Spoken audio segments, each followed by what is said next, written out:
बहुत समय पहले एक छोटे से गांव में रामू नाम का गरीब किसान रहता था।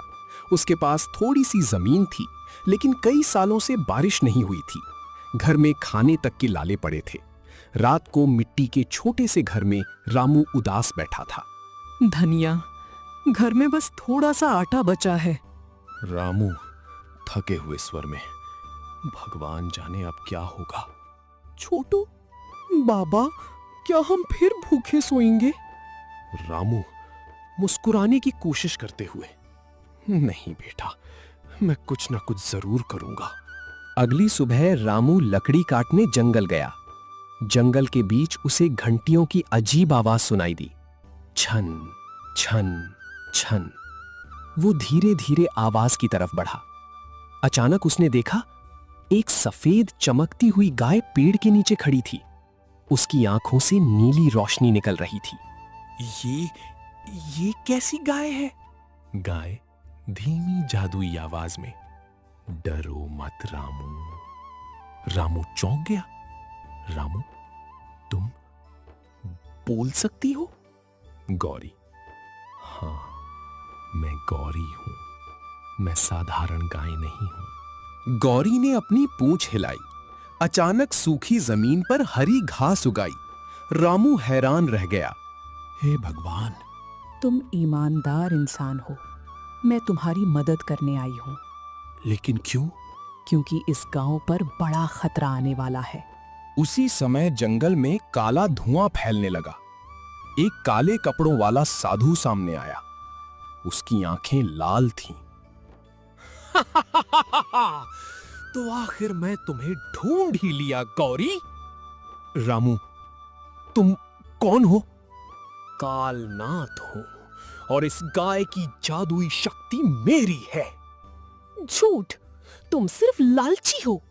कालनाथ ने अपने जादू से आसमान काला कर दिया। तेज हवाएं चलने लगी। गांव वाले डर गए। ये तूफान अचानक कैसे आ गया?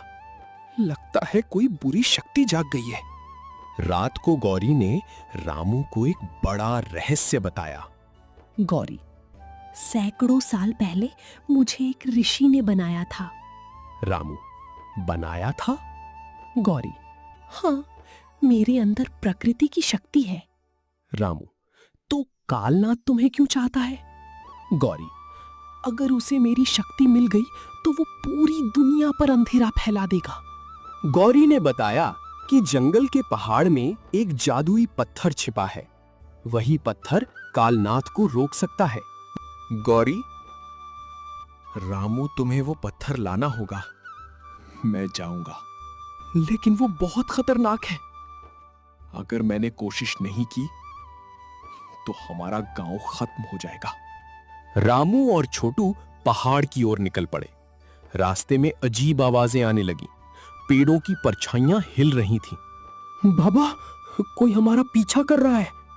रामू, डर मत बेटा। दोनों एक गुफा में पहुंचे। गुफा के अंदर नीली रोशनी चमक रही थी।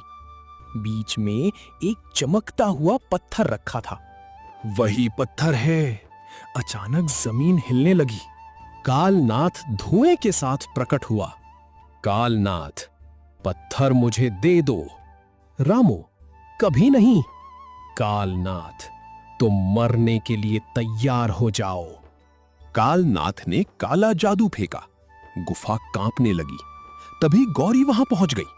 उसके शरीर से तेज रोशनी निकली। रामू, पत्थर उठाओ। रामू पत्थर उठाता है। अचानक पत्थर चमकने लगा। पत्थर की रोशनी पूरे जंगल में फैल गई। कालनाथ चीखने लगा, नहीं, ये नहीं हो सकता। बुराई कभी अच्छाई को हरा नहीं सकती। कालनाथ ने अपनी सारी शक्ति इस्तेमाल की। आसमान में बिजली चमकने लगी। रामू डर गया, लेकिन छोटू आगे आया। छोटू, डरिए मत, हम साथ हैं। रामू, हाँ बेटा। रामू ने पत्थर को आसमान की तरफ उठाया। एक तेज रोशनी निकली। कालनाथ धुएं में बदल गया। तूफान खत्म हो गया। हम बच गए। धनिया। अगले दिन गांव में हरियाली लौट आई। खेतों में फसल उगने लगी। नदियां फिर बहने लगीं। रामू, तुमने पूरे राज्य को बचाया है। मैंने नहीं महाराज, ये सब गौरी की वजह से हुआ। रात को गौरी चांदनी में खड़ी थी। रामू, अब सब ठीक हो गया, क्या तुम यहीं रहोगी? गौरी मुस्कुराई। गौरी, मेरा काम खत्म हुआ रामू। रामू, मत जाओ। गौरी, जब भी किसी सच्चे इंसान को मदद की जरूरत होगी, मैं वापस आऊंगी। इतना कहकर गौरी चमकती रोशनी में गायब हो गई। रामू आसमान की ओर देखने लगा। उस दिन के बाद गांव वाले कहते थे, पूर्णिमा की रात जंगल में आज भी घंटियों की आवाज सुनाई देती है, छन छन छन।